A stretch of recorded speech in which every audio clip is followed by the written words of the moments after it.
নমস্কার, কেমন আছেন সবাই? আমার চ্যানেল ঝিনুক স্ট্রিম ওয়ার্ল্ডে আপনাদের সকলকে স্বাগত জানাই। আজ যেমন শুরু করেছিলাম আমাদের এই বেনারস, অযোধ্যার, বিন্ধ্যাচল ভ্রমণের যাত্রার ভিডিওগুলি অনেক আনন্দ, উচ্ছ্বাস এবং উৎসাহ নিয়ে, তেমনি একরাশ মন খারাপ, অনেক বিষাদপূর্ণ মন নিয়ে আজকের এই ভিডিওটি শুরু করেছি। আজকে এবার বাড়ি ফিরে যাওয়ার পালা। বেড়াতে যাওয়া তো ক্ষণিকের ব্যাপার, সে বাড়ি তো ফিরে আসতেই হবে। সেজন্য আমাদেরও মুঘলসরাই স্টেশন থেকে শিপ্রা এক্সপ্রেসে টিকিট কাটা হয়েছিল। বেনারস থেকে আমাদের টিকিট পাওয়া যায়নি অন্য ট্রেনে, সেজন্য আমরা এখান থেকে বেনারস থেকে দুটি অটো করে নিয়েছিলাম মুঘলসরাই স্টেশন যাওয়ার জন্য। প্রায় 20 কিলোমিটার রাস্তা অতিক্রম করে আমরা মুঘলসরাই স্টেশনে যাচ্ছি। সমস্ত ব্যাগপত্র গুছিয়ে নিয়ে লাগেজ টেনে নিয়ে এসে চাপিয়ে আমরা দুটি টোটো নিয়ে যাচ্ছি মুঘলসরাই স্টেশন। দেখুন, আমরা রাস্তায় ভিডিওগুলি দেখাচ্ছি, কত গাড়ি যাচ্ছে। এই সময় বেরোবার আগে এক পশলা জোরে বৃষ্টি হয়ে গেছিলো। তারপরে চারদিক রাস্তায় একটু জল হয়ে আছে, কিন্তু আমরা যখন বেরোলাম তখন আর অতটা বৃষ্টি হয়নি, সামান্য বৃষ্টি হচ্ছিল। কিন্তু রাস্তাঘাট খুবই ভিড় ছিল, আর গাড়িও খুব দ্রুত চালাচ্ছিল, মানে ঠিকঠাক।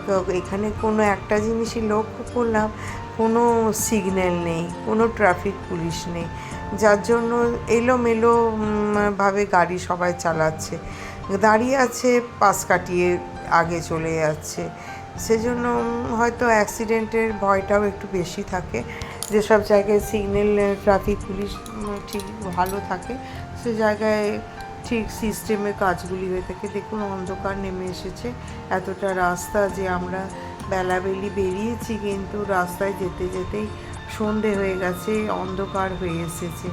আমরা আবার দেখুন, আকাশটা দেখুন কি সুন্দর লাগছে, অন্ধকার হয়ে গেছে। ওই বাড়িগুলিতেও দেখো সামান্য সামান্য আলো দেখা যাচ্ছে।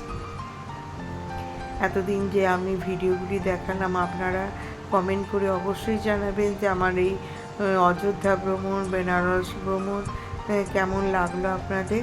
আজকে আবার ফিরে যাওয়ার পালা।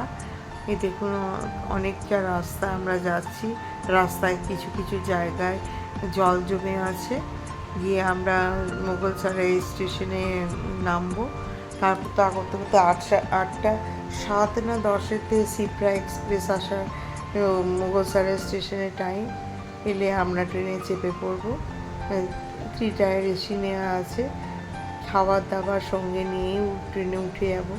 তারপর ওখানে উঠে খাওয়া দাওয়া সেরে শুয়ে পড়বো, আর ভোর না হতে হতেই নেমে পড়বো আমাদের ডেস্টিনেশনে। ব্যাস হয়ে গেল এ বছরের মতো আমাদের বেড়ানো।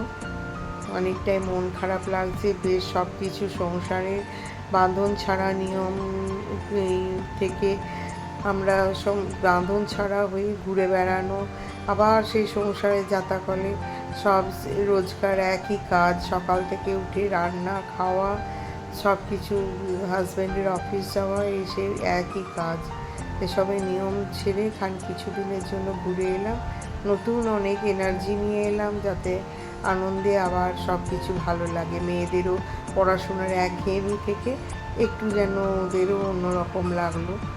ওরাও অনেক দিন কোথাও বেড়াতে যেতে পারে না, তবে ওরা টুকটাক বেড়াতে চায়, কাকা কাকিমা সঙ্গে ওরাও অনেকটা ঘুরতে চায়। আজ তাহলে এই পর্যন্তই রইল। নমস্কার।